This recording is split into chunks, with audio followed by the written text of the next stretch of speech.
$47,000. That's the average amount a fresh retiree spends in their first year of retirement on things they later wish they hadn't bought. Not bad decisions like a vacation or a new hobby. Specific purchases that look smart at 65 and feel painful at 70. The pattern is consistent across every retiree I've talked to. The first year is a celebration year. You finally have time.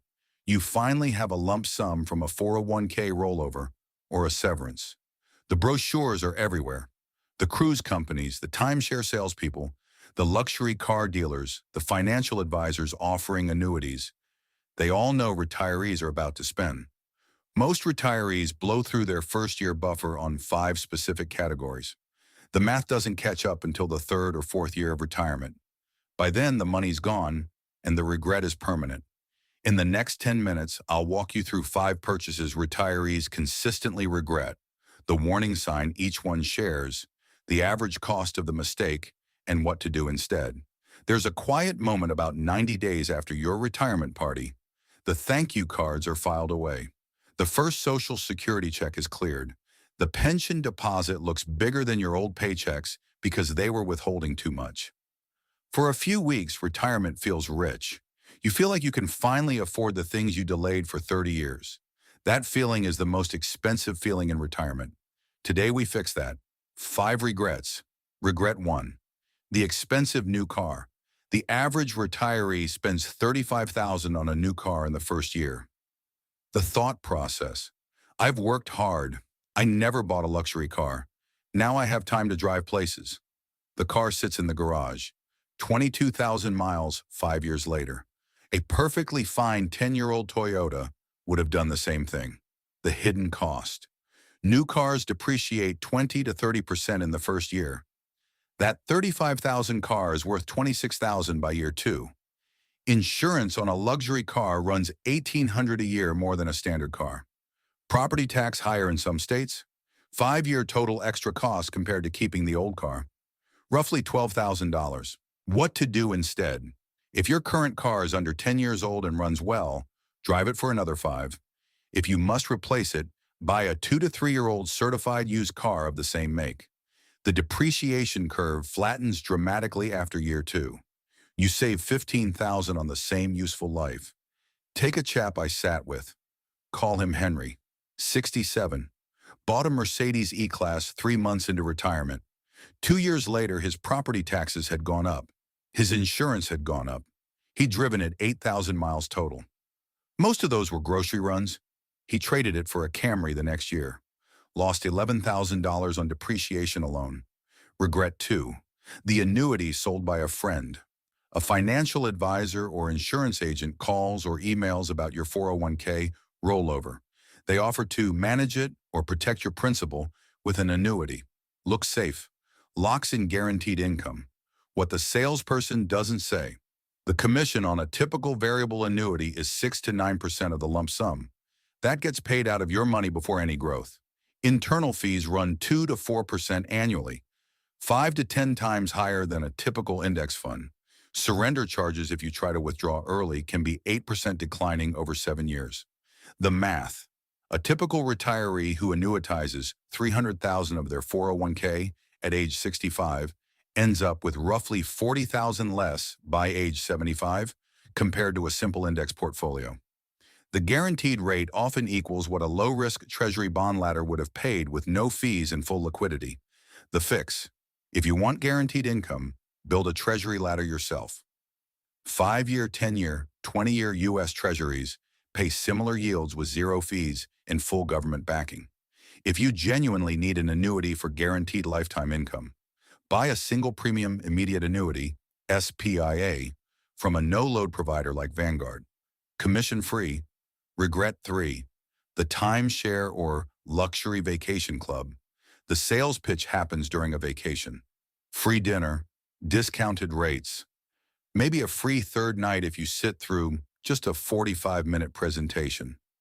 3 hours later, you've signed a contract for $20,000 in upfront cost plus $700 in annual maintenance fees that escalate every year.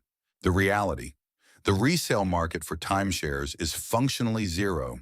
People literally pay companies to take their timeshare back. The annual maintenance fees can run for 50 years. They pass to your heirs unless the contract is canceled. The actual savings per vacation versus just booking a regular hotel, close to zero when you factor in fees, blackout dates, and limited availability at premium locations. Take Margaret, 68, same Margaret, bought a Hilton Grand Vacations timeshare in 2023. Used it twice. 3 years in, the maintenance fees are $800 a year and rising. She tried to sell. The best offer she got, negative $400. Yes, she would have had to pay someone $400 to take it. The fix: always book hotels a la carte. If you want stability, an Airbnb subscription model gives you flexibility without ownership. If you want luxury access, the Capital One Venture X card or similar travel cards give you better hotel benefits than most timeshares for a quarter of the annual cost. Regret 4.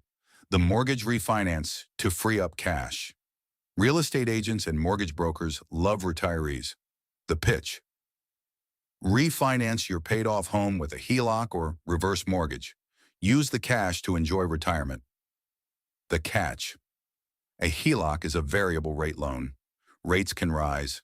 The bank can call the loan during a downturn, exactly when you need the cash most. Default risk loops back to your house. A reverse mortgage solves the cash flow problem, but the costs are brutal. Origination fees of 2 to 4% of the loan. Mandatory mortgage insurance premiums. Interest compounds against your equity. Most retirees who take a reverse mortgage end up with little to no home equity to pass to heirs after 10 years. The fix: if you genuinely need cash flow in retirement, downsize. Sell the house you don't fully use. Buy something smaller in cash. Keep the difference. No fees.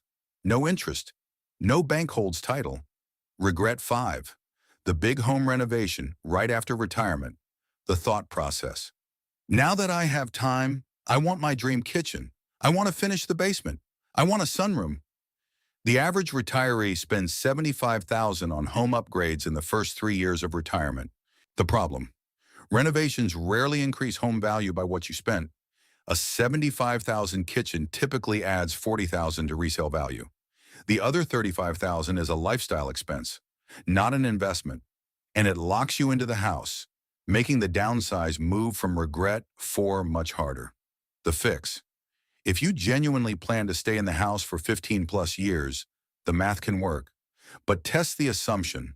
Talk to your local senior real estate specialist about whether your current house will still serve you at 85. Stairs become a problem. Yard maintenance becomes a problem. The renovation you do at 66 may be wasted if you have to sell at 78. You've spent decades earning the money. The first year of retirement is exactly when the predators show up. Cars, annuities, timeshares, refinances, renovations, each one with a polished salesperson and a story about how this is what successful retirees do. 5 regrets: don't buy the expensive new car. Don't sign the annuity from the friendly broker. Skip the timeshare presentation. Resist the HELOC or reverse mortgage. Wait before the big renovation. If even one of these saved you $1, hit subscribe. New videos every Tuesday and Friday. In the comments, tell me which of the 5 you almost bought. I read everyone. I'll see you in the next one.